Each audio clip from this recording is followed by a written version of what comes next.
G'day listeners, today we're joined by Chrysten Abraham from the Libertarian Party. She's going to be running as a state candidate in Frankston, the south of Melbourne.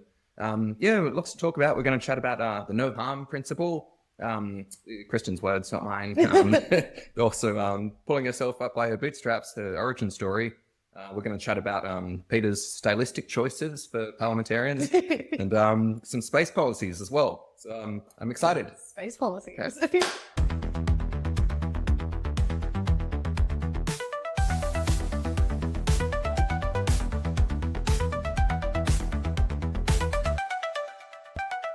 G'day listeners, welcome to My First Party, the podcast where we meet the people at the grassroots, changing Australian politics. I'm Owen Miller, the candidate for the Fusion Party. Okay. Will's favourite Fusion candidate, let's put it that way. And, with me as usual, Peter Cargiotis, Brunswick's favourite bullshit detector. Okay. Chrysten, so how long have you been with the Libertarian Party, I wonder? I joined in 2021, so what's that, 4 years? And the pandemic is what really got me involved in politics. I always knew that politics kind of dictated all of our lives, even though most Aussies choose to be apathetic towards it and they're happy watching their footy on the weekend and all of that. But we actually give a lot of power to these bureaucrats, and I felt I had no choice but to get involved when the pandemic happened. And I continue to, fight that. You're saying that the pandemic was even greater, like invasion of people's lives? I'm saying that the pandemic is what, fully motivated me to get engaged and try and make a difference and be the difference that I wanted to see in politics. Yeah. And what led you to the path that you've been on? So, look, I think, we are a series of anecdotal experiences that lead us to our belief system, and no two people really believe exactly in the same thing, but hopefully we can come along for the betterment of Victoria and Australia and a better future for all. What led me to the Libertarian Party was looking at David Limbrick and Tim Quilty. So a lot of the thoughts that I had during the pandemic, I felt as though I was in this echo chamber of everyone feeling a certain way. And my partner and I were at home. My partner Hayden, we're getting married in 4 weeks, by the way. Congratulations! Thank you so much. My ring is getting welded, like with my wedding band at the moment. Because you do a bit of matchmaking on the side as well. Just once in a while. I've heard about your matchmaking. But let's keep going. I felt as though there was no one really giving an alternative opinion as to what the government was working through the pandemic. So when, eventually I think it was Reels came up in my Facebook of David Limbrick and Tim Quilty, I was like, oh my God, there's someone that feels the same way I do. There's someone that is thinking the same way I do. Yeah. Shortly after that, the Libertarian Party released their Freedom Manifesto, which was their policies that they were going to take into the next election.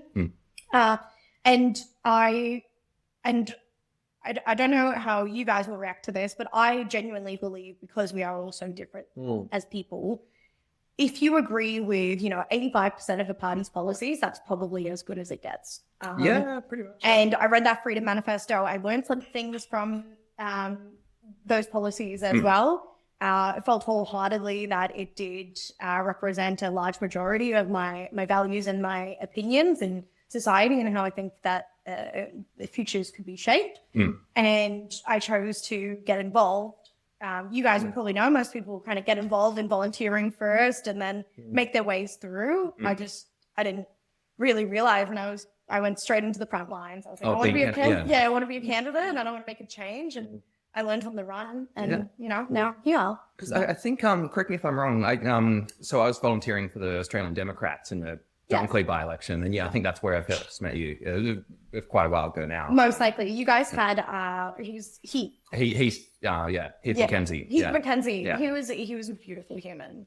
Yeah, he was really, really kind. I liked your designs, the tie-dye. It's very different. Thank you. A lot of people said they look like paddle gloves. I did have one person come up to me on a polling booth and just because I was colored, you guys are woke. And I'm like, well, I didn't know colors could just be woke, the right? Colors, I guess it's the rainbow, Well, it was blue, pink, and a little bit of tealy colors in there. Yeah. But it was just a representative of, I don't know, my bright personality and the brightness I want to see for the future. Yeah. There is something you said there which does resonate with me, and that is that, we are all different and we are all shaped by, the sums of all our parts. And like, I have no affiliation with any party, nor do I think I can, because of that statement in itself. So I'm really interested in yourself. I know you're part of the Fusion Party, which is no one party as such. So, you've made up by definition of other. Well, that's how we formed. Correct. But, yeah. So Because it was like Pirate Party. correct. Yeah, 5 Which, if you do it from a mathematical, empirical perspective, as the point was made, 85%, your people coming to your party now can be even greater, sort of broken down, because not all the values are what yours were if I was along. Yeah. Oh, actually, on that point, I've been running a lot of policies for Fusion, so Fusion is becoming more than 85%. I didn't mean to incriminate. I didn't mean to allow you to incriminate yourself here. What we're going to take over the Fusion Party. Then Baton. So you're not involved with the Fusion Party at all? Okay, so how did you two know each other? Oh, we went through. What app was it? No, there's nothing going on. No, we basically in the same building.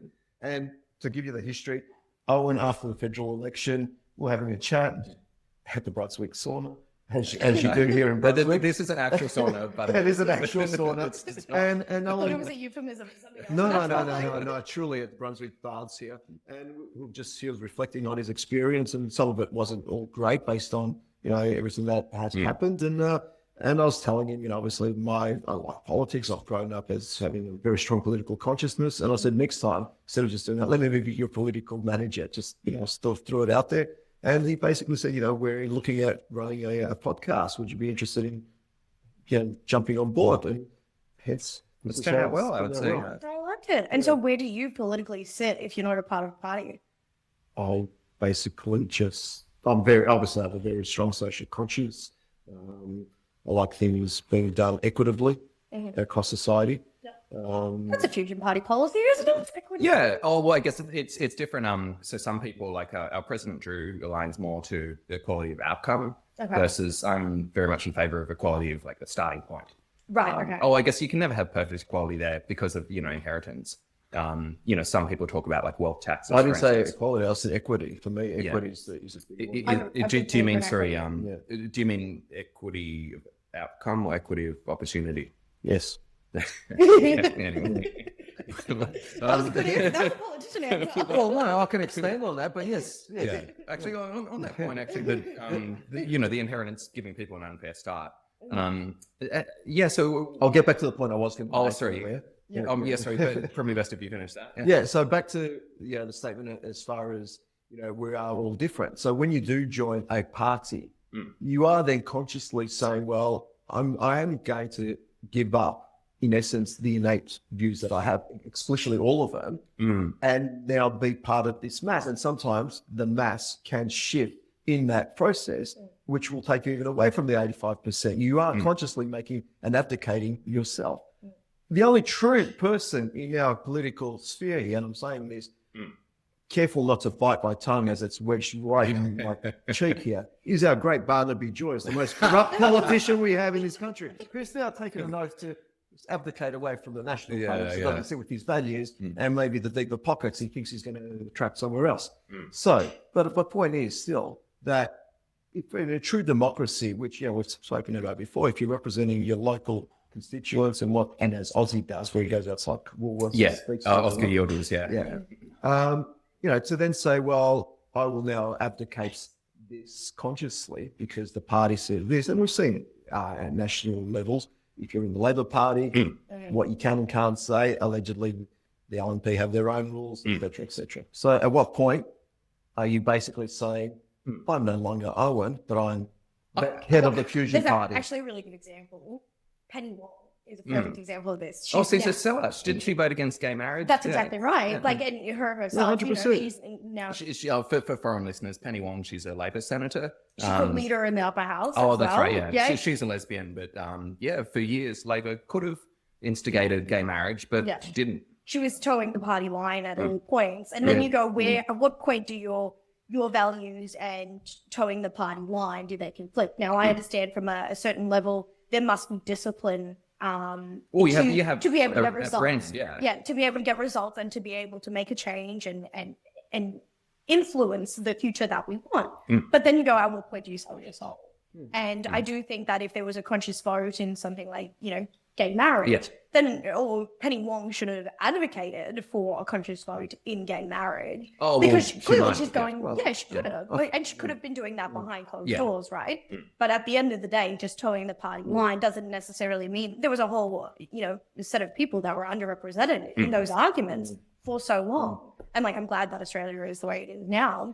Well, or at least the way Australia is now, where we can consciously make discerning differences between the air fresheners we put in a jet fighter that don't kill Palestinians as opposed to if we made the bombs. As Penny Wong would say. That escalated so quickly. I knew the stuff about Penny Wong was saying we were sending the non-lethal parts of the jet fighter. Because we're part of the big global war conglomerate, but we do the non-lethal parts. But actually, it's interesting that you bring up Penny Wong, because a very comparable example. Peter, on your point of selling your soul. So remember Fatima Payman.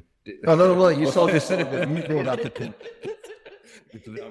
So on the point of people selling their soul to for Labor, for instance, you see Fatima Payman did defect. She said that the Gaza stuff was important enough to her that she's now leaving the Labor Party. But then, so I remember in the federal election in May, so Fatima Payman and some of her people came around to my booth actually. Did you get to meet her in person? Oh, I could have if I wanted to. Yeah, okay. No offense, but anyway. You have better things to do. I was trying to hand out flyers to get votes. And she was going to vote for me anyway. And getting pushed over. That's we've covered that. But so what I wanted to bring up though, so when her people were there handing out flyers, their slogan was vote for Australia's voice. That's their party, Australia's voice, just like Labor, without genocide. That's it. That's out of all the problems me and Peter have with Labor, they're going to be exactly like Labor, but just this one policy about Gaza. Oh, that's the only difference. You couldn't.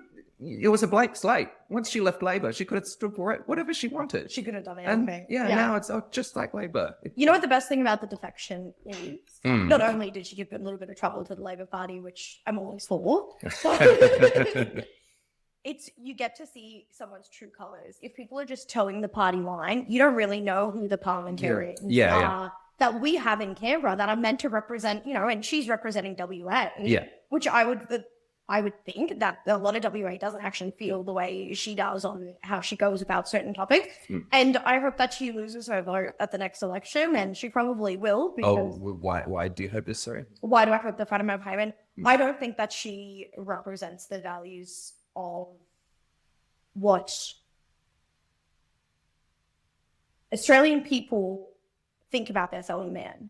Oh, okay. I don't think that, the way she spoke about. Now, I'm not saying that I'm before any of these topics or against, but, after the Charlie Kirk assassination, she was on a podcast. Did you see that? What she was gloating about it. She was gloating about it, and she was like, oh, well, I'll say R.I.P., but R.I.P. doesn't mean rest in peace or doesn't mean peace or whatever. Oh, okay. And how would you talk about someone that's dead? That guy still had 2 kids and a wife. As a politician endorsing political violence. Exactly right. Crazy, that's exactly right. And why do we think that someone like that should be in our parliament?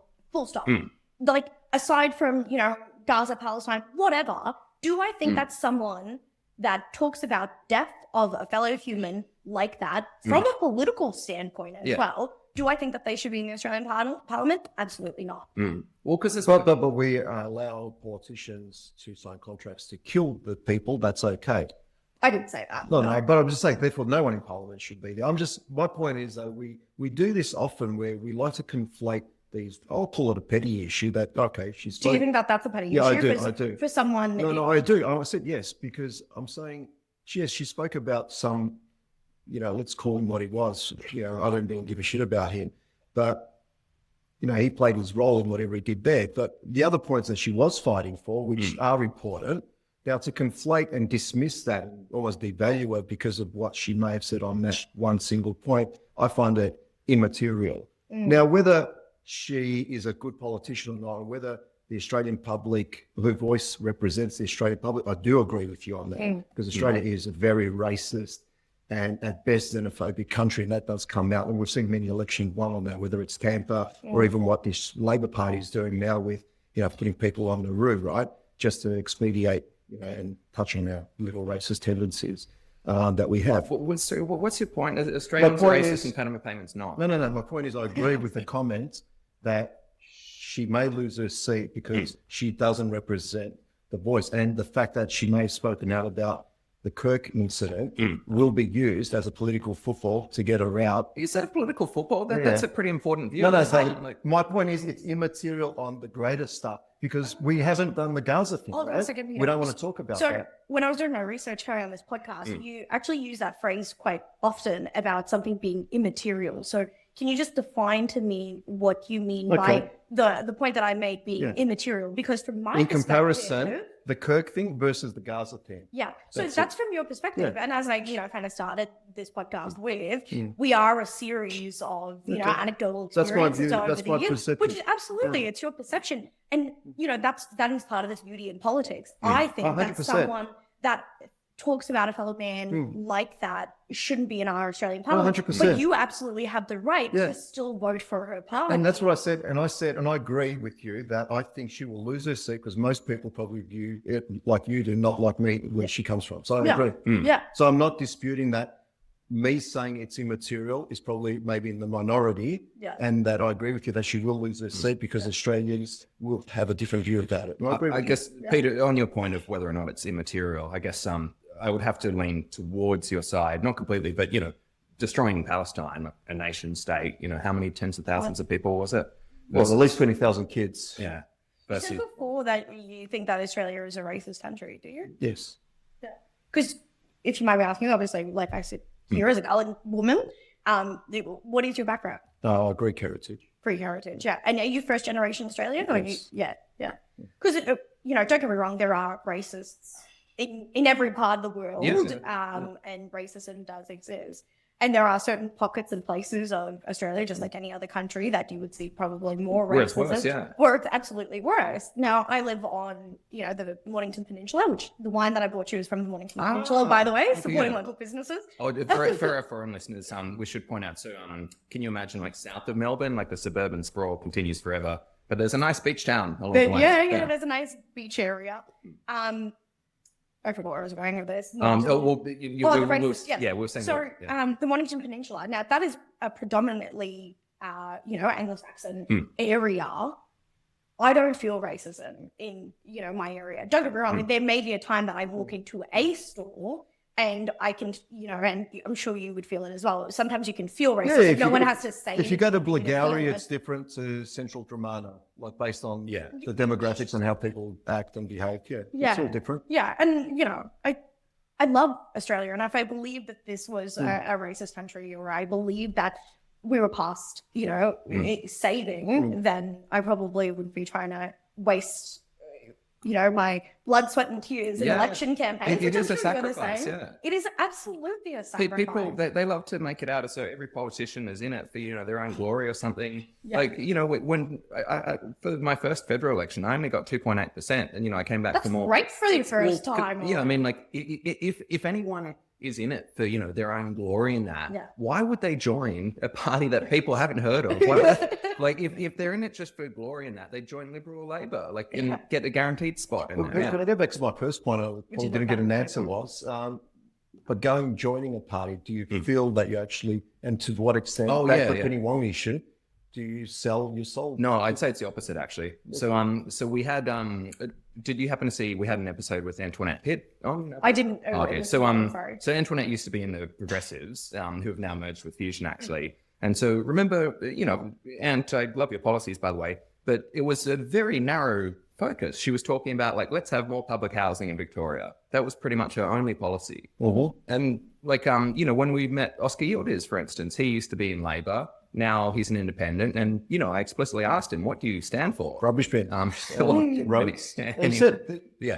Anyway, my point is, like, so with Fusion, for instance, we had, some policies about climate from our climate parties and, some about, like, technological advancement. And now they can all come together. They all complement each other. If you join a party, you get a complete set of ideas. So is the Progressive Party now more progressive? No, I'm saying so Antoinette Pitt deciding to run as an independent instead of the progressive person, the Progressive Party, she now has much fewer policies. Yeah, she has fewer policies. Heaps less. It was just one now. It's just public housing. That's it. Hold on, but wouldn't It's she a little bit like the but Teals, wouldn't she have more policies now that she's merged with you? No, well, it's the Australian Progressive Party, but she herself is running as an independent. Oh, And so she's left you. I thought she was... Well, I mean, she's still a member, but she's running as an independent. For the Okay, election right. so, but I don't know. I guess would you agree with that? That you get more policies, a more complete package from joining a party? There is more diversity in the range of policies. Absolutely, I can. Assuming you adopt and therefore spouse it out, whether you believe it or not, right? Well, and to your point about the Teals, like if you were part of a party, you could have a consistent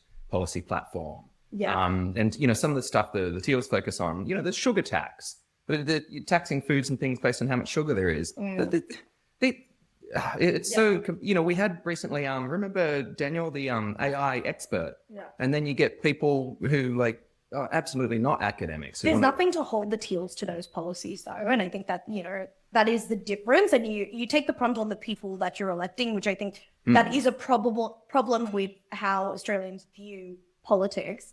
They go, okay, well, I'm voting for Albo, when in actual fact they have a local member that they're voting for, and that's the person that's meant to go to Canberra and represent you. I think with independence, there's obviously that scope to be a little bit more flexible with society. That's a good and a bad thing. Some people want to know what they're getting. With policies, though, the Labor Party is disciplined and they all vote in the party line and stuff like that. And then the Liberal Party has just forgotten what they stand for, full stop. So, Labor's kind of moved with the times a bit, and they're a formidable force. We can't deny that. But we also then agree that when you are voting for your local Labor member, whether you are aware of it or not, you are voting for Albo because whatever the Labor Party decrees is what is going to be voted for. You're not voting for your local member at all. You are voting for the Albo / whatever the entity is. The machine is. Yeah, absolutely. And when it comes to the Labor Party, 100%. And I'll give you an example. So Dunkley, you said earlier that was the first time you met me in the by-election. That was because, we lost Peter Murphy. That's right. Parliament there. A Labor member, Labor member there. Now, she was a phenomenal person, and I don't like the major parties in any way. I wouldn't be with the Libertarians if I did like the major parties. But Peter Murphy was amazing, and no matter what happened after the pandemic and everything, I still put her above the good falls. Oh, okay. At the end of all of that, and that was because of who she was as a local member. Now I knew that she went to Canberra and she fought for our area and she fought for the topics she believed in. I didn't necessarily agree with those topics, but she was absolutely fighting within her party to be able to make a change, and that's what we should be looking for in our local members. Yes, there is an Albo or a figurehead or, Jacinta Allen or whatever it may be, but you hope that your local members are bringing them along on the journey. So what makes, obviously you're quite, very articulate. I imagine you know what you stand for. So you don't like the major parties. So what is it that the Libertarians give you that's different, that still gives you that 85% comfort that it is the party for you?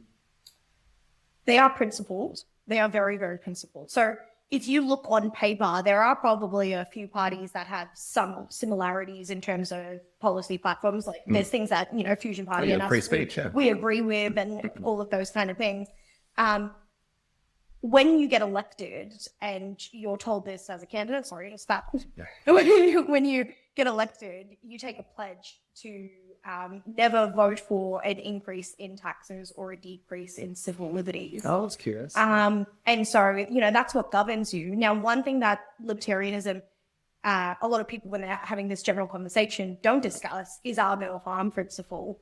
So you go through all of these policies and, some people like to pigeonhole us into, the right paradigm or wherever it is. I don't believe in the left-right paradigm, but I forgot where I was going with this. What stands out differently with the Libertarians versus... So, and that's our pledge. And so, for example, we had the Frankston serial killer. He was coming up for parole. Oh, when was this? This was, it's from 2022, So he was getting released in 2022. He was meant to start getting released in around 2022. And so it was when were the murders? In 1997. I've heard of this. Yeah, because Oh, I guess we don't. Yeah, No, from I South don't, Africa. I don't watch commercial news for 10 years almost. So. Yeah, so when he was scheduled to get released, now that traumatized our community. We'd be served his time. Well, but that's the thing, though. Do you? And you know that's a way larger debate, which I won't get into today. But you know, We help you. Leave the comment. we Civil liberties, as long as it doesn't impact us. But this is the no harm principle. Do you think that he would have harmed again? Now, there was many studies done by many people. There were many people and witness statements. And, you know, I don't want to get into the weeds of the Oh, so is that what I wasn't sure what the no harm principle meant. I thought it was like to each other when you're fighting over policies. But No yeah, what harm does it mean? principle as in like to your fellow man. So if we're going to do policies that are going to impact other people, then we need to ensure that we are doing no harm to other people. Right. So while we say civil liberties, to the extent that you are not hurting other people. Okay. Yeah. And that is something that is not largely discussed with libertarian principles. And that is something that resonates truly to me. Yeah. Okay. Actually, yeah. So, viewers, you might be familiar. What happened to that serial killer's release? Oh, yeah. Like, is So it funny out the story. front? No, it's not a funny story. It's actually really sad. So he was coming up for parole. And so every time you go up for parole, you have to Put a continue. case. And the victim statements, you know, they had to keep going back and doing these, which were traumatic. Traumatic, For all involved. 100%. And so David Liderick, which is our member of parliament in Southeast Metro, he was actually at the time the boyfriend of one of the victims at the time. He was like 19. Oh, okay. Yeah, so long before his time in politics. Yes. Anyway, so the Liberal Party, you know, David was campaigning on both sides of the aisle to ensure that Keep the guy in jail. keep the guy in jail and to ensure safety for the community, stop the traumatization of all the victims that had happened and the victims' families that had happened. And the Liberal Party put forward a solution for that. It was similar to, I think it was like the Burke Street and the police killer. And the Labour Party voted it down because, well, they're not the ones that put the policy together. So that continued with an extra 3 months or 3 or 6 months, don't quote me on the times, of further trauma for everyone involved, you know, all the victims' families. And then finally, Labour put it on the table. So Even though they voted against it before. That's exactly right. Okay. So they vote down policies and they vote down things for Victoria, constituencies, all of it, because they're not the ones that pulled it forward. Because it wasn't the government of Not invented here. Yeah, exactly right. And which is disgusting, I find, because if that at the end of the day it's what we need as a society, then it doesn't matter which side of politics brought it forward. It's crazy to think as well, like if it's a policy about like one specific guy, like obviously they're going to get caught out. Like, hey, isn't that same policy? Yeah, it's just, So anyway, he is going to continue to be behind bars. And for the Frankston community and for all the psychological impact statements and all the counsellors that he's had, it seems as though it's the best thing for. Okay. I should just mention, when I was saying before, release him. I agree that serial killers should be in jail for a very long time, if not indefinitely. I see it though, like the judge in the original case should have made a decision that we can all trust. Really good point. So, and then we'll get off it because I've obviously taken us down a tangent, so I apologize. This isn't a serial killer podcast. There are too many of those already. Should we change this to serial killer? There aren't enough political podcasts. That is not target marks. I'm so sorry. Maybe they should have like a fight club session for Holden. Maybe they do. No one talks about it. So the original judge actually gave 3 30-year life sentences Oh, to wow. be served consecutively. Oh, so he 90 is meant to years- stay in jail. He Oh, was okay. meant to. Oh. And then on appeal, this was 30 years ago, on appeal, they said, well, 90 years is the whole of his lifetime. In 30 years' time, there may be a cure for psychopathy. Oh, okay. And Well, so there's they- not, though. there is not. Okay. No. And so they gave instead 3 10-year sentences, which were to be served concurrently. Just So fingers crossed that we'll come up with this cure soon. Okay. yeah, it's psychopathy. Yeah.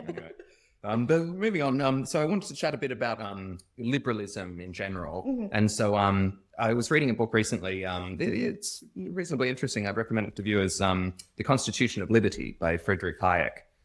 So when the fake Nobel Prize was created in economics, I think the name now is the the Sveriges Riksbank Prize in Memoriam of Alfred Nobel. That just rolls off the tongue. Yeah, all because the thing they want to give it the appeal of a Nobel Prize, even though he didn't endorse it. Yeah. And then there was something from his grandson saying actually that after he invented dynamite, then he felt guilty, and he was quite altruistic in that later in life, and wanted to give back. That's why he created the prizes in science and that. And he hated that the world was being screwed over just in pursuit of people earning more profit and everything. So the idea that he would say, what, economists, they are underappreciated. It just makes logical sense. It's like giving the Peace Prize to Kissinger. Yeah. But anyway, so it was giving people a bit of background of Hayek. And so, he's remembered as one of the very prominent figures in liberalism. And I guess it's interesting, his definition of what liberty means. He talks about freedom from liberty from coercion, people pushing you into decisions as opposed to you being able to make free decisions. Yeah. It's would you agree with this, that it fits libertarian principles, by the way? Absolutely. I believe that, each your own. If you wanna, dye your hair pink or whatever, absolutely. Is that the most objectionable thing about me? Don't push your views onto me. I respect your right to have your views. I respect your right to make your own choices, to the extent that you do no harm to others. But just don't push it on me. And I feel as though society has gotten to the point of, if you do not think this certain way, you're going to be cancelled, or you're going to be shunned, or you're going to be, that's kind of where we're going. So absolutely. So what about, and I have my views on this as well. I think I've expressed them, how I guess the governments of today across the pond and everywhere, they've put all these, particularly the anti-Semitic laws in now, and they're being used especially what they try to do at universities as well, in particular, and to Pondi and so forth, which is what, the paper that came out, the Labor government commissioned, and where they were heading to. So there's one thing to, let's not hurt people, which obviously is part of your policy as well, which, would subscribe to in society, period. It doesn't have to be necessarily a policy to any party. But again, we then, as I say, we link that to other aspects and how then government use it to manipulate. Yeah, absolutely. Well, which goes back to the coercion bit. So there's one thing you can coerce, nudge, branding and everything else, and then we enforce it. And you'll see people in England now, they can just hold a sign and say, I'm anti-genocide, I'll get arrested. Even posting a tweet, something on Facebook, you get arrested in the UK. And even when I worked for the federal government prior to my life, or what I do now, was called bullshit, as I say. So before I left, the laws had been put in place where we could not post even a like or dislike on social media that was politically aligned, because you could be deemed as apolitical, although everyone knew our agencies were not apolitical. They were the minister of the day exclusively. Yeah. Actually, Chrysten, on the point of thought police and getting cancelled, now's probably a great time. Can you read out this thing came up in the news the other day, especially foreigners, you guys be pretty mind blown about this. Do you want to read out the from the first part? blue? Yeah. Smoking ceremonies for Mars, $528,491 grant, guided by Yolngu and...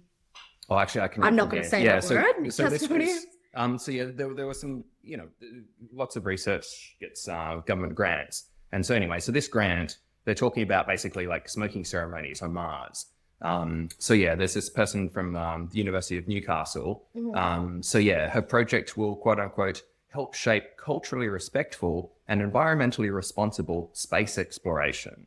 So learning from songlines, creation stories, and deep cultural connections between people and sky country, the research, this is a real quote, the research will develop intercultural guidelines to help inform space policy, public education, and industry practice. The project aims to broaden Australia's understanding of space by recognising long-held Indigenous knowledge systems and their relevance to sustainable human activity beyond Earth. So, So what's your point, Owen? I think it is ridiculous. Bananas. Okay. Peter, that's bananas, right? No, I want to put it in context though, but you advocate for AI rights and so forth. Yes. Yeah. Well, that's hang on. Don't you think it's very inconsistent, by the way. So any other religions in our modern Australian society, Which, you know, I'm a devout anti-theist, yeah, right? So I religions- don't think any tax money should go to any religion, yeah, period. well, so religions get trashed in Australia. If you say, Do they? well, I think they Go do. on, say something about the Jews right now.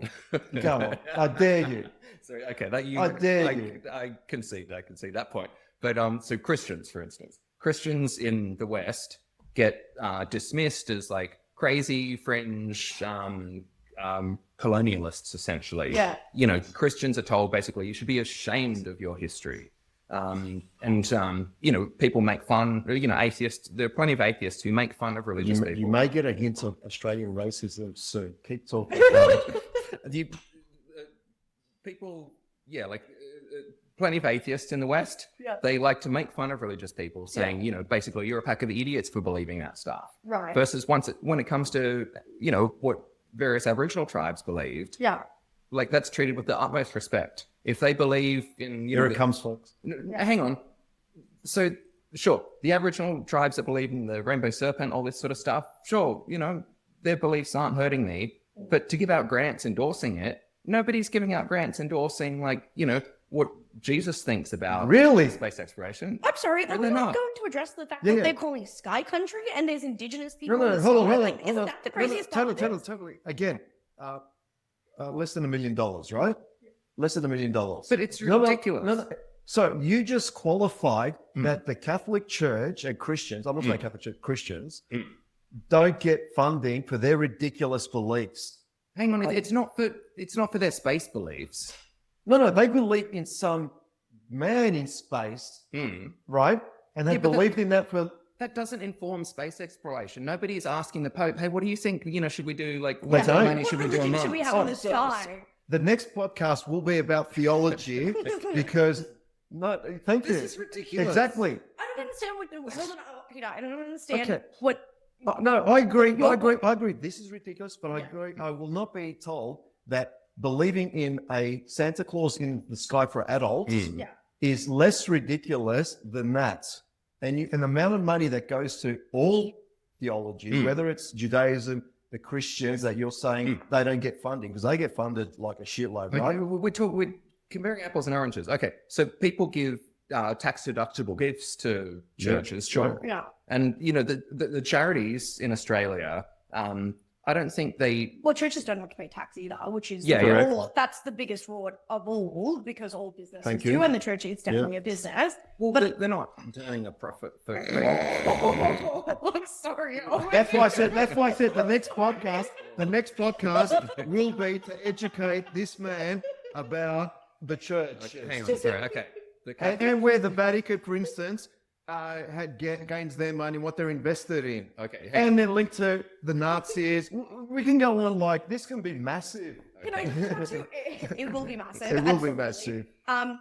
But I do think that atheists, if they're taking the piss out of Christians, they're also taking the piss out of most ones. Like, if you look at the creators of South Park, they made the Book of Mormon. 100%. Yeah. 100%. Yeah. That was a great. Actually, I enjoyed that. The Book of Mormon was amazing. I saw it in London. If you Beautiful.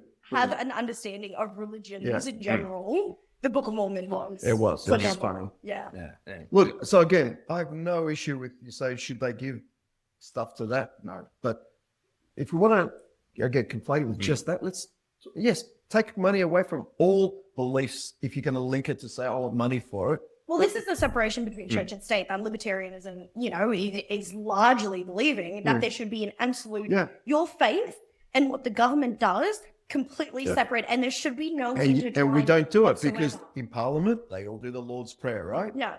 You know? Oh yeah, they still do that, don't they? Yeah. They had, it wasn't that long ago when it was Abbott, they wanted to have like priests virtually in schools. That's That was right, part of yeah, his the policy, chaplains, the yeah. chaplains. Yeah. The Howard's government and his crew, they had his version of Catholics should try and influence. And then you had one to about ScoMo and his ministry of Hillsong and what he was trying to, and the ministers he was bringing in at that period. Was he? They were all aligned. There was about 15 ministers. They were aligned to Hillsong at the time. But this is the problem. So, like, politicians go to the community groups that gather, whatever that community group may be, and because religions are so easy to, you know, go to said community group, whatever that religion may be. And so politicians, you know, try and align themselves with where they think that they're going to get the most votes in line with their policies, Which is a problem with politics in general. There should be a clear separation between church and state.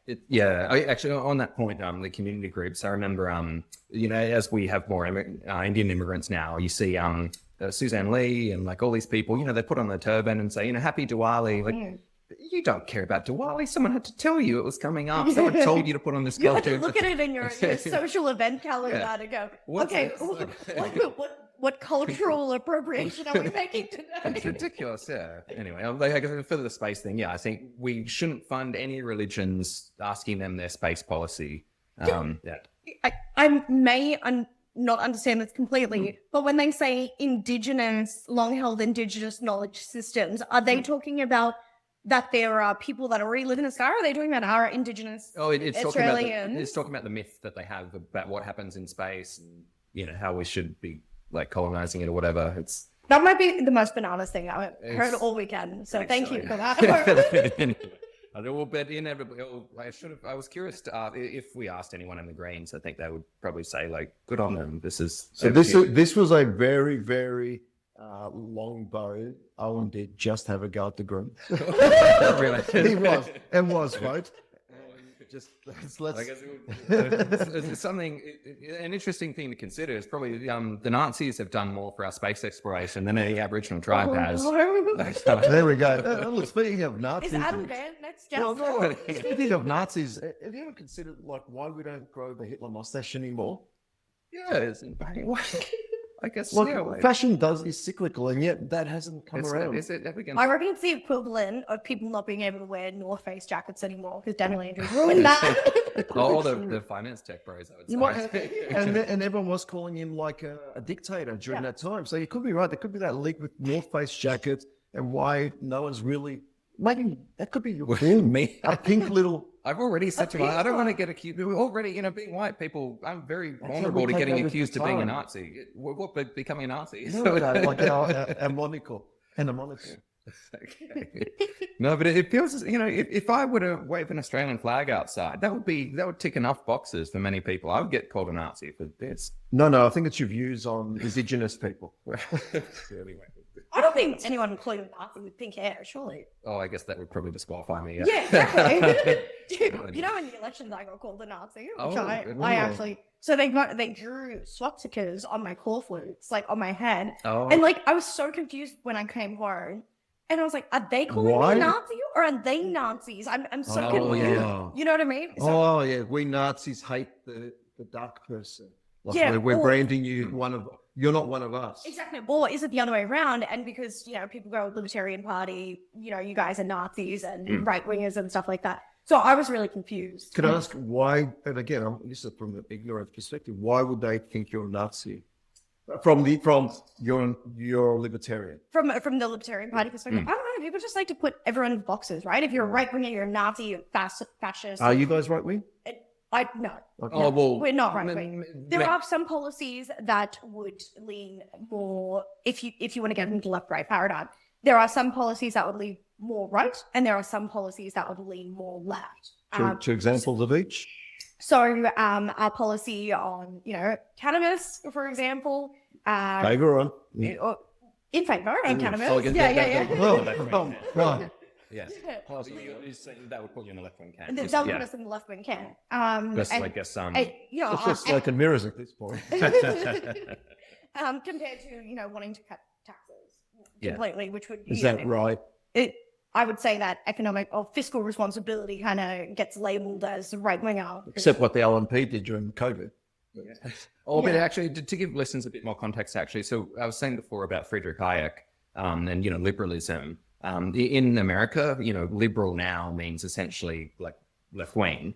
But if we think about liberalism as like Hayek and John Locke knew it, it was more about like you have the liberty to pursue your own life without relying on like big government to set everything straight for you. So what would your party's view be then on, say, immigration?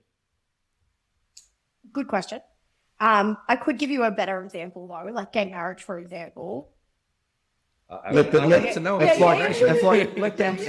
suffer too. No, gay marriage, and like from a libertarian perspective, it's So originally the Constitution said marriage is between a man and a woman, right? And that's why we have to go over. God said that, actually, Oh, according okay. to the Christians. Yeah, right. And so how much is Vatican paying you right now? We'll take anything at the moment. We need a fact checker. So the Constitution originally said that marriage should be between a man and a woman. Yeah. And that's why we had to go to a referendum, right? Because it was just meant to be between two people. As a libertarian, we don't believe that the government should have any say in that. They shouldn't have any say into what goes on in the bedroom, who people can marry, religion, any of it, because it's not a government function at all. So we shouldn't have had to go to a referendum because it should have never been something that the government had control over to begin with. But the government had to change what was already there. Correct. Yes. Yeah. Which obviously is from Federation. Yes. Yeah. Now, immigration is the question that you wanted. So I'm just, because I'm trying to get to the sense if I was in the street and someone wanted to brand you as a Nazi, that could be a topic. Yeah. So I want to understand it. Yeah, really good question. So I'm a first generation Australian.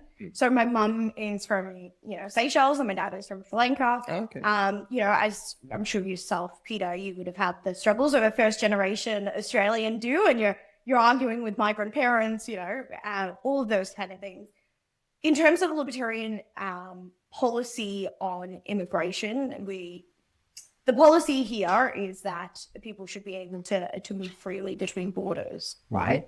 Now, what we are doing right now, and importing millions of people when we are already in a housing crisis, and we're already, our healthcare system is already completely overwhelmed.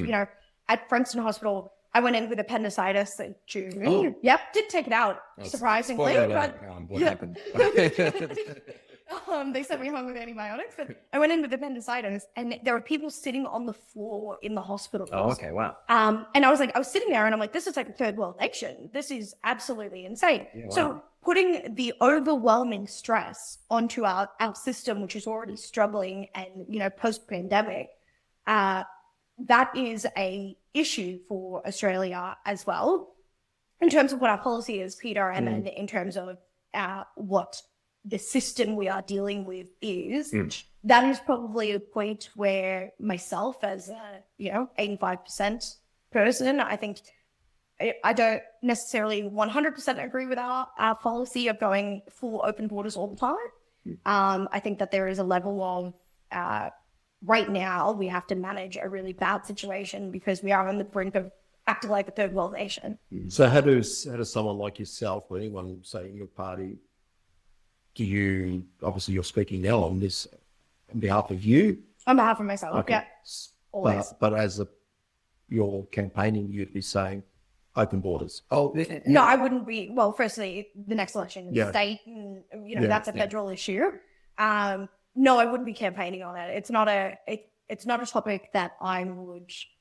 I think that as a society, if someone asked you though, what is your view on it, and you're campaigning, what would your response be? Exactly what I just said to you. I like what I would say to you would someone, express your view. I would express my view on it, and that's the hope of you elect local members of parliament that represent your values. So then, how would you vote on that matter if you were successful? Well, good question. Because if the federal government went to a vote as to what we're doing for migration, that would probably be really important, right? But they don't. They just import. But again, I then, casting my vote, there's one thing to say, I'm true to my personal convictions in spite of this 85%. But when it comes to now the vote, are you as the successful candidate of our local area going to vote on your conscience for the political party's view, which is open border? Yeah. So, because now we put in someone from the Libertarian Party, and on this particular matter, as a Libertarian member, you are going to do really good question. So the pledge that we take when we get elected is never vote for reduction in civil liberties or an increase in taxes. And we have a strong do no harm principle. Yeah. I believe genuinely that by us continuing to import, millions of immigrants at this level, as to what we're doing to Australia, I believe that is doing harm to our society. We are forcing more people into our homelessness. We are struggling, people aren't getting the healthcare that they need in the hospitals. Our economy is being distorted.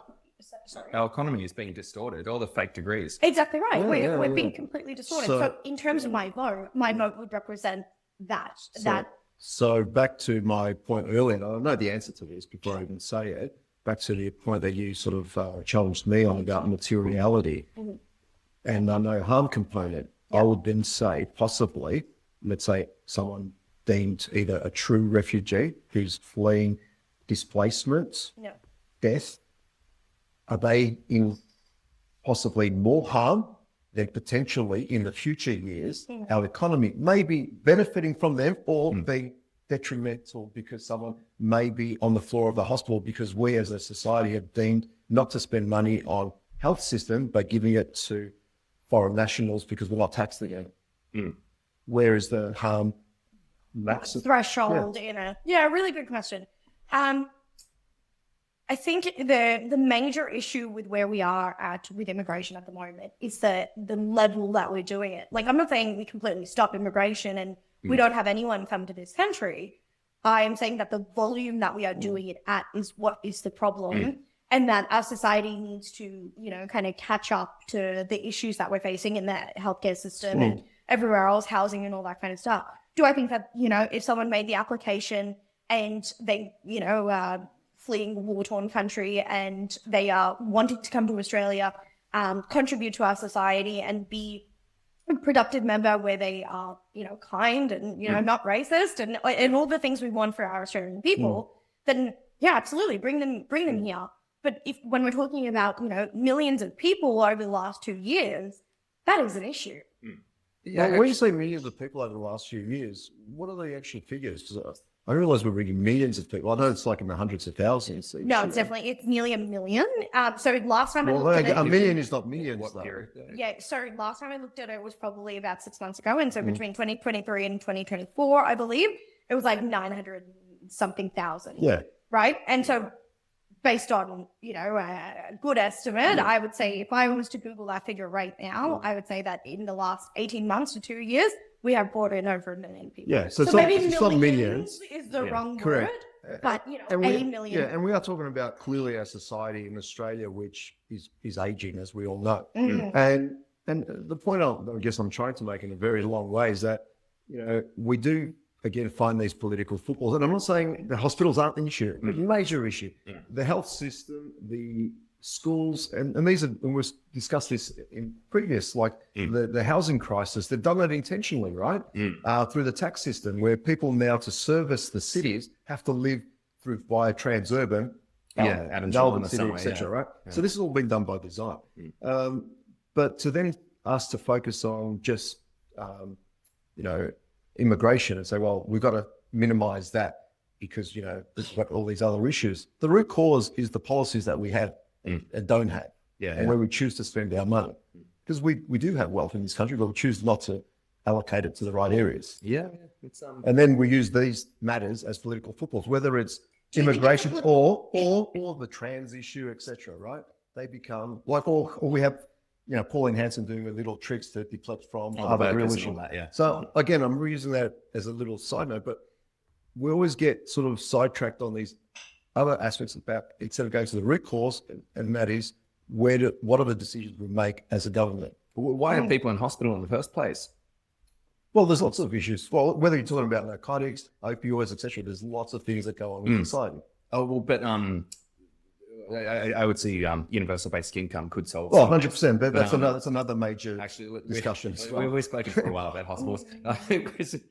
So tell us, what are your views about universal basic income?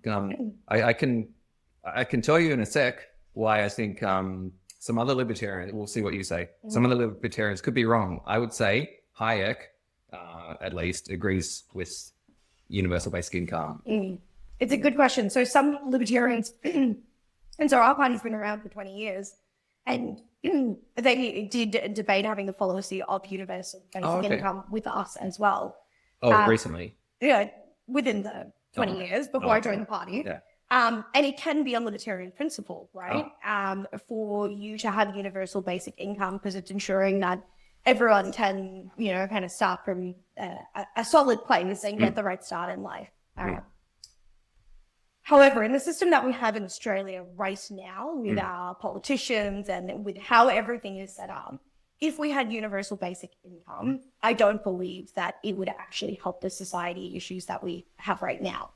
Because what I believe is that we would inflate our dollar.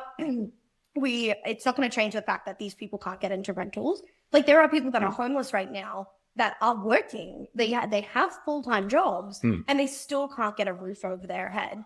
So I don't necessarily believe that universal basic income in our society right now would work. However, if you look at somewhere like Switzerland, for example, Switzerland has a down pat. If you are unable to have an income, they will, give you the adequate income. If you end up homeless, they can give you a house. Okay. Switzerland's system is set up, and their government and their foundations and their system. But where we are at in Australia, I don't believe that. But again, we're talking about it on one matter, right? So question could be, well, can we even afford that? I think we may have even discussed that with someone else on this show before. So, okay, how do we even pay for that? We just get rid of capital gains and negative gearing. So that then has another impact on the housing issue. Yeah. Which then being said, right, we implement the UBI. UBI. Yeah. And you do other aspects. Policy isn't just done on one. Yeah. Because you press one lever or push one button or pull one lever without doing other aspects, you don't get the full holistic impact. And that's why you need visionary politicians, not reactionary, like even what we're seeing now with the Labor government of trying to put people on Nauru, right? And get these people, and some of them have done petty crimes, right? And they're giving them 30-year sentences on Nauru now. Yeah, wow. Right? For nothing other than to be expedient. And they're all men, obviously, and no one talks about it because it suits the narrative of both everyone in Parliament that they're all tough on crime. Yeah. So what would your solution be with, what they're doing with Nauru and stuff like that at the moment? Look, I'm not going to pretend that I have all the information because, again, this is a holistic issue, but I'm just saying as the leaders, they're not giving us any strategic long-term policies. Yeah. They're just reacting to what the media wants to. They're part of the whole thing, right? To just pacify and say, look, we're tough on crime. You saw even Jacinta Allen recently with the juveniles, right? Yeah. Talk about what they're going to do with young children, lock them up, give them adult sentences. Yeah, even 14-year-olds. Similar to Queensland, a bit watered down. Yeah, and then, someone actually put the question to and said, look, statistically, all the studies have shown that locking people up, and especially children, does not give you the outcome you're seeking. I mean, you're not going to stop crime. What about all the other people in society that are terrorized by the again? This is the answer, right? Yeah. And her response was, "I don't care. I'm focusing on the victims." Mm-hmm. So back to your point, your question that you said as a segue: why are people in hospital? Yeah. So you want to stop crime? Yeah. You deal with education. You deal with the other aspects. You have the low income. Allow people to live a different way in society. But what they're doing is privatizing jails. You're going down a different path. Yeah, it's okay. So many tangents, but sorry, can we get back to the UBI? So we were saying, you were saying how will that solve housing? Yeah. It's interesting actually that you brought up Switzerland, and Peter, you brought up capital gains. So when I was writing the housing policy for Fusion, so most Western countries have 30% of homes is people renting them. That includes Australia, the Netherlands, but in Switzerland and in Germany, 50% of people rent. And so they have, if I recall correctly, Switzerland has, they have some sort of government subsidies, I think, for renting. And so, providing people with housing is a lot easier in Switzerland because their housing market isn't insane like Australia's is. But then the system is set up. They probably, we talk about us having to change the constitution because when it was for the marriage, when it was for the marriage, and so all of that stuff forms our foundation as a society. Yeah. We have all of that history, and maybe the people that were in the founding people for Switzerland were just a little bit better in terms of how they set it up. And we've had people intentionally change our system to create what we've got here. Like even when the Howard government changed the rules to negative gain, to 50%, like kind of. Capital gains tax. You get a 50% discount. Yeah, so they've done this thing intentionally, and that was a major cause to the housing crisis we've got now. So these are policies that have been put in place to get us to where we are now. So the reason why countries, whether it's Japan or Singapore have got a different, or, you know, in parts of Scandinavia have got a different programs because they've done that intentionally. They may get taxed more in some places, like in, say, in Japan, in different places like that, but they put more in health and other aspects. Probably the fourth highest taxed country in the world. Oh, I know we're the highest for income tax. I know. Oh, well, maybe not the highest, but amongst the highest. Yeah. So like altogether, I'm pretty sure we're the fourth highest country in the world. Look at our roads. If we're getting taxed this much, and then, you know, you can kind of come into universal basic income because you're okay. Well, we want to ensure that the government the government of the day that has all this control and dictates where the money goes and how it's spent and how it's administered with all the bureaucrats that are involved in it. If we are the fourth highest tax country in the world, why do things look worse? Why are things getting worse as society? You think about what 10, 20 years ago it looked like. Why are we... We should be in a paradise, yeah. Yeah, well, actually, on your point of roads. Seems. On your point of roads as well, I guess when we say, you know, fourth highest tax, that's probably only counting the government tax, isn't it? Not the Transurban tax. Yeah, true. Have you heard about the human toll road? Oh, yeah. How does that work? Can you tell us? So apparently, I don't quote me on any of this, but they've built the suburban rail loop or the tunnel under Parliament and the new tunnel for the listeners. A new train, yeah. And for you to walk from one place to the other place, you have to pay $5.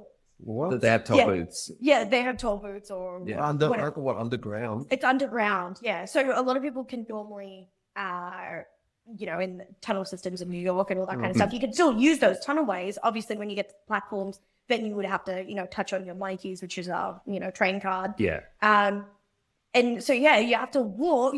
If you want to walk and you want to use that tunnel, it's going to be like $5 as a human. It's a human toll road. Actually, how crazy is that? Reminds me, in Las Vegas, I remember there were portions, the footpath just stops. You had to take a car to get like from these two places to Was this? In Las Vegas. Yeah. There were parts like you were forced to take a taxi. You can't walk. You physically cannot walk there.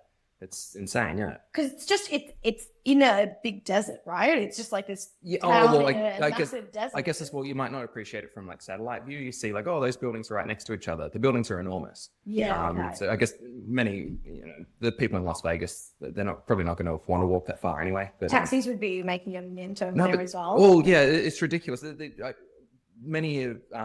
yeah, you know, living in the US for 7 years, I like some of their ideas, but like they're completely going, you know, capitalist hellscape, unfortunately, in some spots. So did you move from Australia to the US? Yeah, Sydney to Seattle, then New York, then Melbourne, yeah. Why'd you come home? I miss Australia. Like, really? Yeah. We're better than America, right? But then, yeah, so like the most extreme example of, you know, capitalism gone crazy, I was in Miami and I saw there was like this water fountain, water dispenser. It was advertising ice cold water. And I thought like, oh, wow, Miami's gone very fancy. Ice cold water is along the beach.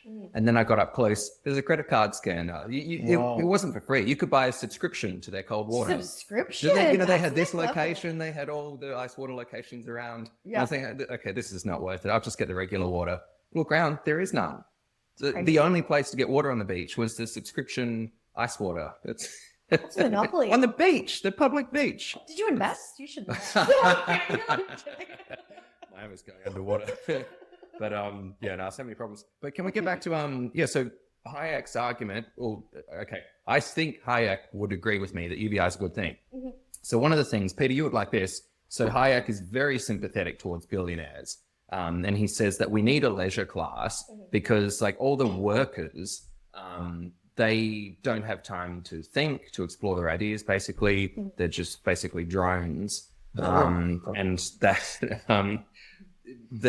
since they dominate democracy, they'll vote for laws that double down on their way of life. And it never occurs to them, like, what if people want the right to protest? What if people want freedom of speech? Well, I have nothing to say, so I'm not going to vote for that. I'm just going to vote for jobs, like we get with the Labor Party. Yeah. And so he says that we need some people not part of that system. If we're going to get new ideas, if we're going to get new culture, we need people who can perfect the art of living. Peter, when I read that sentence, I thought, I know someone who fits this description. Not because I don't want to work. Well, it's not that, like, listeners, you've seen enough of Peter now. I would, Peter, the art of living, I think that would be. I don't think, obviously you're being ironic there, yeah, facetious. I don't think that's really what he means. I think that it's like the germination of neoliberalism, that statement. For the art of living. No, that's not what he's talking about, the art of living. Read it again. So when he was saying, for instance, that like workers don't have enough time for independence, and they want to double down on policies that benefit jobs. So back to the other point, so if we had like low income wage, people could then, who don't necessarily have to be, like, we've made the point here that people work now and barely, 60% of their wage sometimes goes on rent. Yeah. Right. So even in America, I've spoken to about America where, people are almost like serfs to their employer because their family's healthcare is linked to their employer. Yeah. And here we're like linked to paying rent and mortgages now, and the cost of living that's keeping us enslaved to multiple jobs, and childcare and so forth. So the fact that people maybe don't have the capacity to think like billionaires isn't because they don't. Oh, not just billionaires, but basically. Yeah, I know. Just Yeah, think no. outside. Think outside. Right? It's because they're trying to actually feed their kids. Yeah. Because of the society that, as I described before, it's being Oh, established. it's not a moral judgment though. Yeah. He's not saying that these people don't. No. The drone workers don't. Well, that's the deserve way. it. That's why. Anyway, Yeah. Well, I think he's trying to say that you have to be able to get people out of that mindset of just trying to feed their Correct. kids. to be able Hence to, why. basic income. Hence why Owen was asking the question about if we had, the universal based income. Yeah. It would give people at least that pedestal to then say, well, instead of having to do that second job. Oh, actually, so just a point to make my case. So he was saying, for instance, when we were talking about so Hayek was in favor of stopping coercion from other people. And so if we think of minimum wage laws, he specifically covered this. He said that we shouldn't have minimum wages because if someone accepts a crap wage, that's not coercion. There are plenty of employees to choose from, and basically this person can just go somewhere else. So that's not true, though. Well, yeah. So, minimum wage is actually $0, right? Because you either have a job or you don't. but that's not working. That's not. Well, it's not, right? But if someone, for example, let's say a small business owner, say it's a little supermarket, quick mile, whatever you want to call it, if they don't want to work weekends, they want to employ a teenager to work the weekends, and so that they can spend quality time with their family. Then they're taking the risk, the liability, and all of that kind of stuff to start the business. And the 15-year-old from down the street wants to be able to contribute to their family. Now, I got my first job when I was 13, so I got my first job illegally because it's 14 and 9 months. What were you doing, by the way? I was waitressing. Oh, okay. And I was getting paid cash in hand for that as well. So I'm not adverse to working. Now, in that situation, I was paid $10 an hour. I was just, and $10 an hour at the time, for a 13-year-old, I worked Saturday and Sunday, and I had $8, which is just crazy, right? Like that's so much money. But the alternative is they weren't paying me under the table. The alternative was $0. And so I was happy to accept the $10, and I was happy to be able to assist my mom in buying a vacuum cleaner or a new microwave, or, whether that's a top for the weekend party, whatever it may have been, the alternative is $0. So we talk about minimum wage and all that kind of stuff. That quickie mart owner may now choose, well, I'm going to work the weekends and I'm not going to employ a 15-year-old. I'm not going to invest that time into that 15-year-old. Yeah. And unfortunately, society as a whole, it's an invisible hand situation. You move one part and there's another chain reaction that happens. Yeah. I believe, and that's why it is also can be a libertarian policy. It's not one of ours currently about universal basic income. I do believe that everyone should have a roof over their head, and I do believe that everyone should be able to feed their children and all of those kind of things. Do I think that this situation that we have with minimum wage is the best way to do that? Not necessarily. Well, yeah, I think UBI would work better than minimum wage because so my main argument against why we should have a minimum wage is maybe we don't want to call it coercion. Maybe that's not the exact thing. I forget, he makes the case that something else, it's like threats, or there's something very similar to coercion, but it's bad for the same reasons. People threatening you, but I think if Duress. I forget the exact situation, but if someone's paying you a crap wage, like we can all agree something's gone wrong. Why is an Australian citizen who grew up with so many opportunities available to them, why are they wasting their time? $10 an hour. I mean, you know, I would say to you, you know, maybe you thought it was a good idea, whatever, maybe it was. But like when people, you know, children are forced to go to school till they're like 16 or so. If we say like these are the best learning years for our young citizens, we're going to make sure they learn a lot, learn useful stuff. And instead the people are saying, you know what, my time would be better spent being a waitress. I think like, isn't that a shame that we force these people to school and then it turns out to be useless? Yeah, there's a lot there.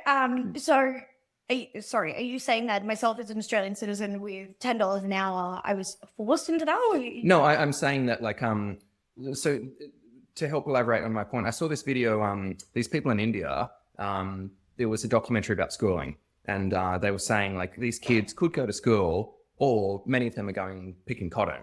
Yeah. And like, isn't it a shame? We want to help free the kids from picking cotton. But the reality is if they go to the school's crap. They can't get a job afterwards. Yeah. They don't learn useful skills. Yeah. And so many of the people see it as pointless. Why would I go to the school? I can just pick cotton for, you know, however much that. Not much. And I think that's a hard thing. Like when a family is struggling to put food on the table, mom and dad are sick or whatever the family situation is, and there are so many different compositions that can happen. Those are the unfortunate situations that you get put in. Now, waitressing, did it on the weekends and after hours during the week, and through exams, that was obviously a different time. But I was able to contribute to the family of home, and it made our lives easier for me being able to do that. Now, some may say that like I went to parties later than the rest of the kids, but I was just happy to have my independence. I was happy to be able to do that, and I think it was the best thing for my life at that time and for my family. And the argument as well with overseas, some people say that those kind of situations overseas and having those jobs that are paid less is the best thing to actually bring a society out of poverty. I'm saying more like the Indian example illustrates the fact that like we can set all these policies about how children should go to school, but the reality is the school can be so pointless and useless that it's people have a better use of their time getting paid job picking cotton or working for $10 an hour. And then they'll have experience by the time they're, but I'm assuming you're arguing the point that, for instance, loss, in Chrysten's case, Chrysten's case, I was going to say the experience that you had and the anecdote that you sort of conveyed to us is one of many. We'll probably have very similar ones, but ideally, you should be given the opportunity in this society where you can go and nourish your mind instead of having to be coerced to be working. There shouldn't have to be an option to support your family because, you're a child. Your brain is nurturing. Now, to the point in, say, India, the one you're bringing up, I agree that education is the way out because that's one step above or below saying, well, the way you get women in third world countries out of their state is through education. Yes, I've heard, it happens. So, and it matters what that curriculum is as well. Like 100%. Because the alternative argument to that would be, well, what's the point of educating them? They're only going to have to give more birth because a lot of the kids die anyway because their only job is to keep delivering, right? So why educate them? It's a fruitless exercise. I guess in Chrysten's situation, I would say that the best outcome would be if we had useful skills and, if you decided like, I want to spend more time studying, learning actually useful stuff, that would be a good outcome. But as well, lower the minimum age and keep the minimum wage high. So like, children at the moment are the ones who are typically being offered, lower wages. Which then coerces let's say the Quickie Mart owner that, let's say, we bring in a 14-year-old to do some stacking, etc. And then, still got Owen as the, pimply 19-year-old. I'm like, mate, I've got this other one. I'm going to have to either give you $17 an hour now or I can't keep you on. Yeah. It's like, I kind of need this job too because, I need my cannabis. So you're going to take it as well. So there's coercion that happens. I don't know if I would necessarily call it like coercion and how you guys are using it, but I do think that Nudging. Let's call it nudging. I think it is really important. And like, no one asked me to get that job. No. That's what I wanted it. But that's what I'm saying. We've all had similar experiences, and it ripples throughout society. And it ripples. And I'm sure that they were glad to have me, and I was cheaper than the rest of them, right? And they didn't know that I was 13. I lied about my age, and they didn't check any paperwork, so that was great. Oh, okay. I do think that having a minimum wage at the extent that it is, and I know that my colleague that came onto the podcast last time, Rachel, and so I don't know if you know this, but I work in HR. So I watched the Fair Work Commission live hand this down. Okay. Like, I am a complete and utter nerd when it comes to all of this stuff. When it comes to minimum wage and where it is now, if you are talking about unskilled labor, and so the company themselves have to invest more time into training you, which you can choose at a later point to take somewhere else that can pay you better. Yeah. Because you are giving them skills. If you put that at too high, the opportunities are limited to the people that are trying to enter the market. Yeah. The people that are the most disadvantaged by a high minimum wage are the people that don't have any experience. Now, I know for my job, I wouldn't do it for minimum wage, right? I wouldn't do my job for minimum wage. And that's because, I have years of experience. I'm educated, I have a bachelor degree behind me and all of those kind of things. I am going to choose to go to a company that values my experience and my knowledge. Yeah. But look, I've worked in a lot of different organizations, and I've done hospitality, and I understand what's been discussed there. And I think a lot of onus is placed on the point of achieving fully effectiveness in the workplace and the training. And a lot of, obviously, corporations use that to say, we're training people to get the return on investment. To get an employer who's untrained to become fully effective so they reap the rewards of the labor, it ain't that great. An employee. An employee, isn't that great. So, the rhetoric is there. But unless you're talking about someone who clearly has no capacity, most people that aren't the outlier, they get return on investment. So you were saying that companies talk about training you. Yeah. But companies talk about training you, but then you take that knowledge and then you go somewhere else. I've heard on that point, actually. No, but again, we're talking about, they're not compensating you for any more. They're compensating you for the job that you're doing, right? But why should... So you come in with no experience, right? And I have my applications on Seek or whatever it may be. And I go, I'm not going to actually give this guy a chance. I'm going to wait 2 more weeks to see if there's someone with a little bit more experience because I, as the employer, have to do less work. Don't you want to be able to give that person, that new entrant into the market, the opportunity to get the experience? Because if I think that as the employer, the next person is going to think that. The next person is going to think that. I get the spiel. I know, and I've been in this space. I've employed, I've done the interviews. I've employed people too. Yeah.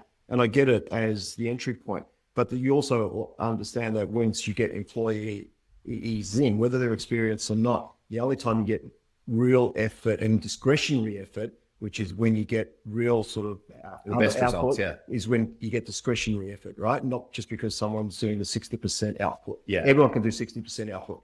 It's when you get discretionary effort is when you have engaged workforce. Yeah. And as an HR person, you'd appreciate that, is when you have good employee relationships. So that curve, that's what I'm saying. You can get experienced people in, you can get unexperienced people in. It's how you engage and treat people and treat each other. That sweet spot is what you're seeking. That entry point, it's what you set up. It's what processes you have, procedures, training, all the mechanism. So it's not, we're giving all these people a chance. You can bring anyone in. If you're a shit employer, you will get the turnover and it'll cost you more. Yeah. So you were talking about full effort before. So Fully effective? Yeah. Once people are motivated. Okay. So you're saying once they're motivated, then No. I'm talking about once you learn the job, you know how to deliver it. I could then the discretionary effort though. Or 60%, right? I could do 60% and not get fired, right? Yeah. Everyone knows how to do that job. So you can do any job where you're just doing the amounts to allow you to coast. Yeah. Right. So you're not in the bottom 10%, you're not in the top 10%, which most people will identify you to get promoted or kicked out, Yeah. and you're not in the 10% underneath either one, which is I want to get promoted, or shit, I better just get off the hop. You're in that bracket, which HR eventually will say, all right, we know that we've got other things to deal with. Yeah. Right? That sweet spot, most smart people can work through that. But you get a good employer that gets discretionary effort, you know what? I'm staying back because I want to look after, because I was away today. I want to do that bit because I value what we deliver here. Yeah. And so coming back to minimum wage, do you think that if people are happy just sitting in this No. we should still pay them the minimum wage? No. I'm saying if we have like universal income, right? Yeah. I will then seek that employer. Yeah. Because I don't have to then take a shitty job just because I'm coerced to do that pimply job, right? Yeah. I will find, and then the employer will be motivated to actually be properly engaged and not do the coercing. We'll have a different society. Well, isn't that already how good private businesses are already run and good employment opportunities already happen? Most people hate their jobs. Yeah. But then you guys doing the wrong thing. Like I'm a massive believer in you follow what makes you passionate, and like everything else will come. You'll be able to make money from anything, right? If you have you looked at the news and what's happening? Yeah, but this is what I mean though. Like there's a change in perspective that is needed. But also everyone has to take accountability for their own lives. And I think we've come to the point where we go, okay, the government needs to No, it's fix called the revolution. Yeah. Wait, Yeah. sorry. So you take accountability for your own lives and you go, okay, my biggest passion right now is rock climbing, right? I like abseiling and rock climbing. Now, if you don't It's pointing to coercion. Because I'm talking about the leisure time, right? Oh, People don't have the leisure time to do that. the best thing for someone that loves abseiling and rock climbing to go do is clean windows every day. They're pretty much doing Well, it. that takes the fun sky, out of like, it. What are you talking about? Yeah, but I've spoken to those people that, clean windows when I worked in hotels at the time. Like, I'd ask them about their day. Like, aren't you scared? You go up so high on the skyrise and all I of those can't read things. your writing, but people things say that they don't even have time to scope what they want. Yeah. So when people are nudged into a lifestyle of trying to feed their kids, educate their kids, take that second job, they don't even know they like to climb rocks. Well, yeah, how would they because- find out? Yeah. So Yeah. I'm saying we want to have a different society where collectively we support each other to discover our passions, where we generate the joy that, and then we can say, you know what, I do like climbing rocks, and the fact that I've got a displaced hip, I can't do that. But you know what? A friend of mine told me they get joy from cleaning windows, and I wanted to do that on the side just as a hustle because I do find joy in that. Yeah. But I don't have the time to even think about that because our society doesn't allow me, because it's been engineered that I now have to drive to Melton because that's the only place. For our foreign listeners. Yes. I don't know what that is. Well, it's far out west, right? Okay. So it's because it's the only place I can afford to live right now, right? And I have to travel in here because the job I have now is to service the people who can afford housing through inherited wealth and the government's policies that allow this to manifest over generations now, because I haven't been privileged to be part of that.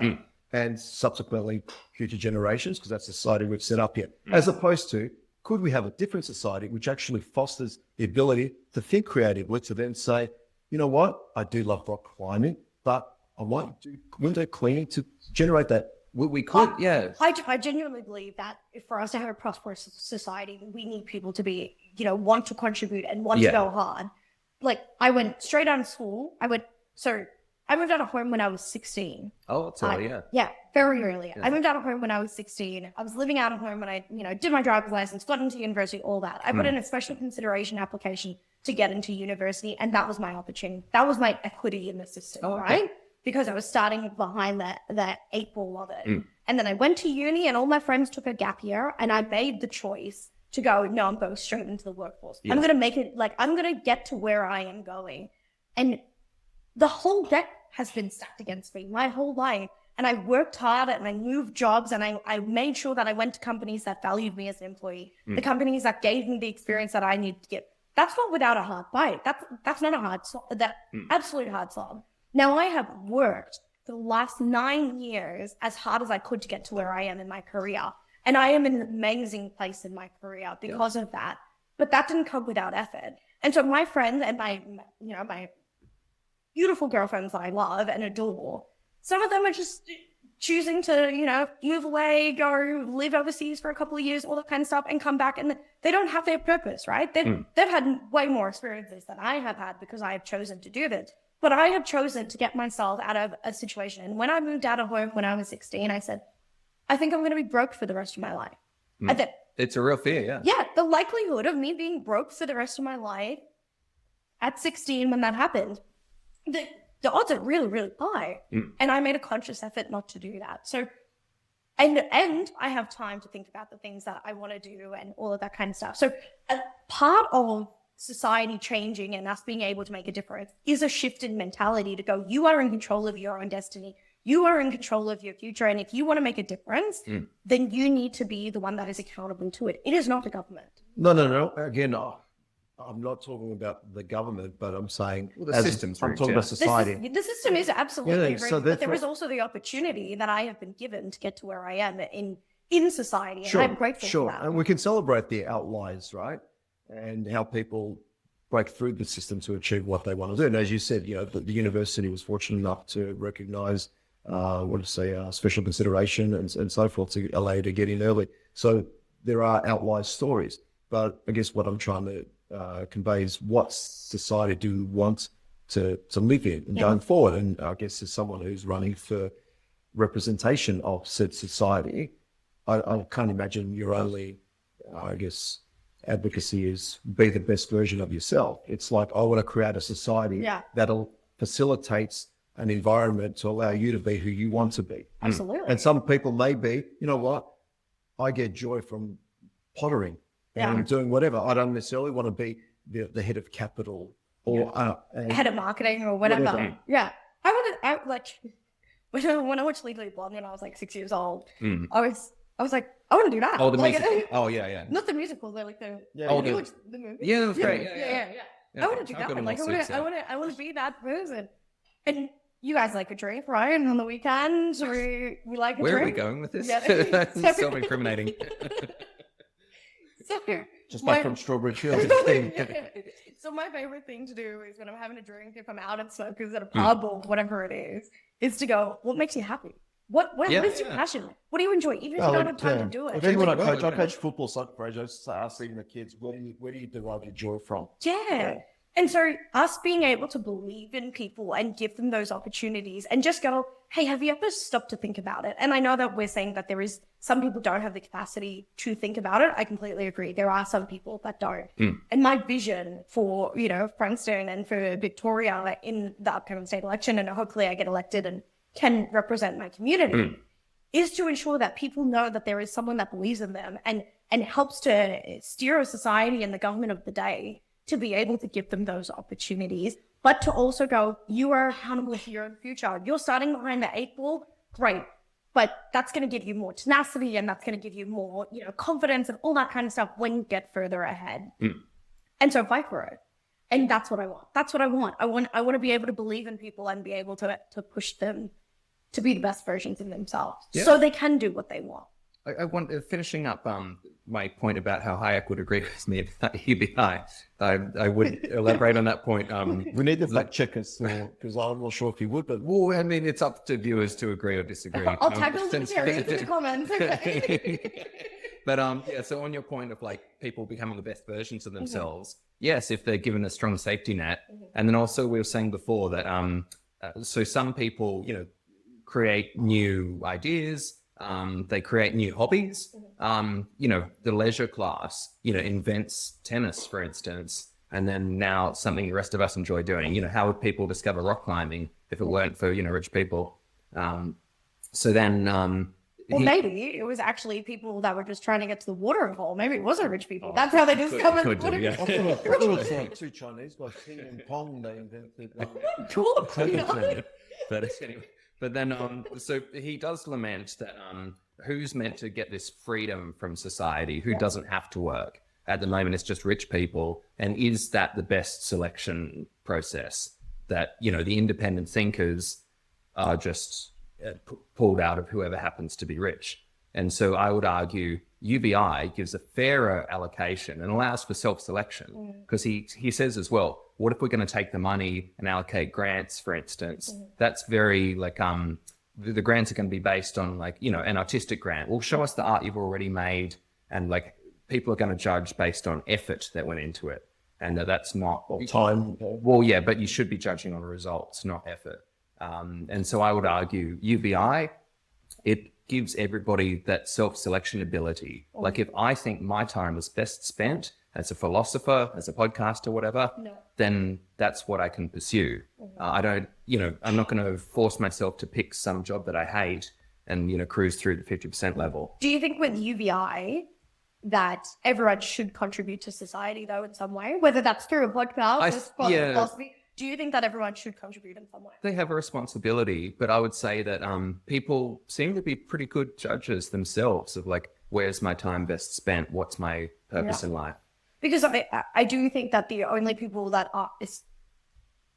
you said the only people that aren't working are the rich people. Yeah. I disagree wholeheartedly. There are plenty of people that are on some kind of government benefits that have the ability to contribute to society in some way. Yeah. That are not contributing to society. Now, I understand that there are absolutely people that have had strokes and they have, you know, completely disabilities, whatever. complete disabilities, right? But there are some people that actually do have the ability to contribute in some way.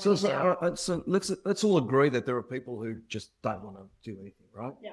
And For the sake of not doing anything. Yeah, for the sake of not doing anything. And we're, as a society, paying for them anyway right now, right? And it's costing us. Yes. Yeah. And that's going to occur even in this new utopian world. Yes. Right? Yep. Correct? Yes. Universal income. So let's not discuss, let's put them in a little parenthesis and park them around because they're going to exist. Yeah. Either as they are now, and some of them may change because they see a different world, because the society that we're actually manifesting in the future will be different. So it's one thing to kind of, again, like this little argument about how we currently live and these people that are costing us down do nothing, contribute to nothing, in respect to a possible different society where we all have different opportunities and different things are happening. And they may actually then say, you know what, I actually don't want to sit down and just game all day or smoke the bongs like you do. Quickie mark, quick, $17 an hour.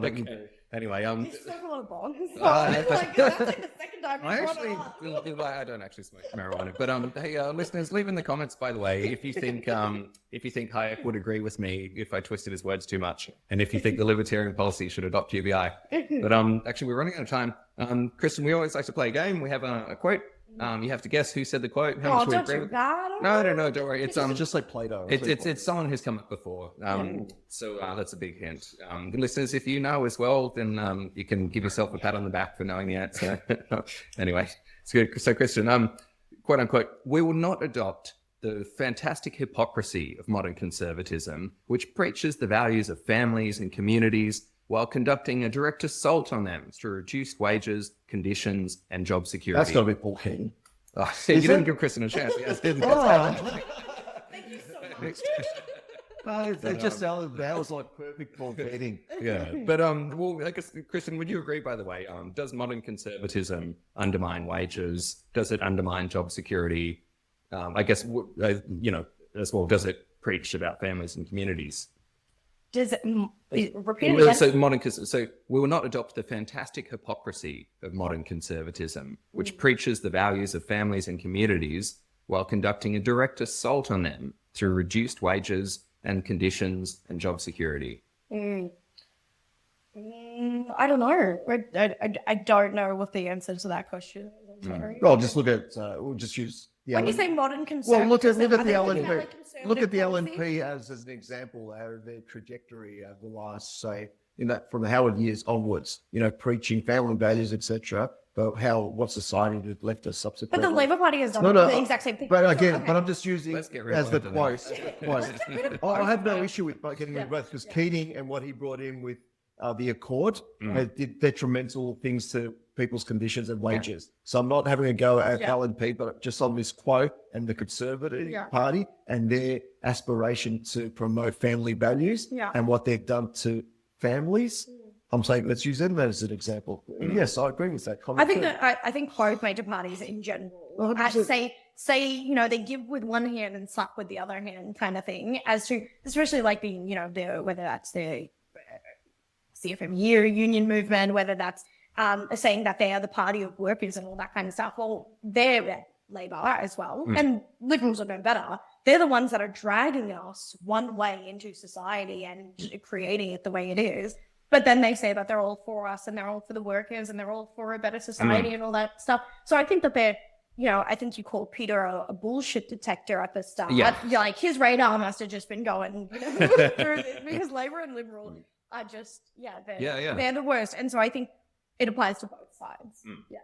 Oh, actually, we didn't discuss before, but would you agree with the characterization that the libertarians, they see themselves as more true, authentic liberalism, and that the liberals have sort of gone off course? They're a corrupted version of liberalism.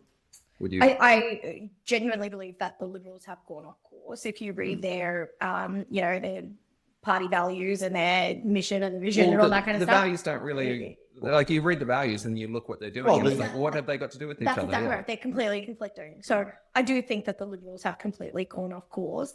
I don't speak for all. Well, particularly the LNP or the Liberal side of the LNP anyway, they are effectively behest of the mining companies. That's all. Sorry. That's why they're fighting amongst each other now. It's basically, that's the policy that's dividing them right now.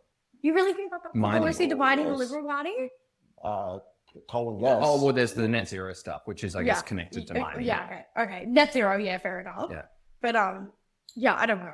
I think that they're just so rotten, both of them, in everything that they do. And because politics is so disgusting, look at, how Jess Wilson has knifed Brad Batten and all that kind of stuff, which is the Victorian leaders. Okay. Is it a big deal?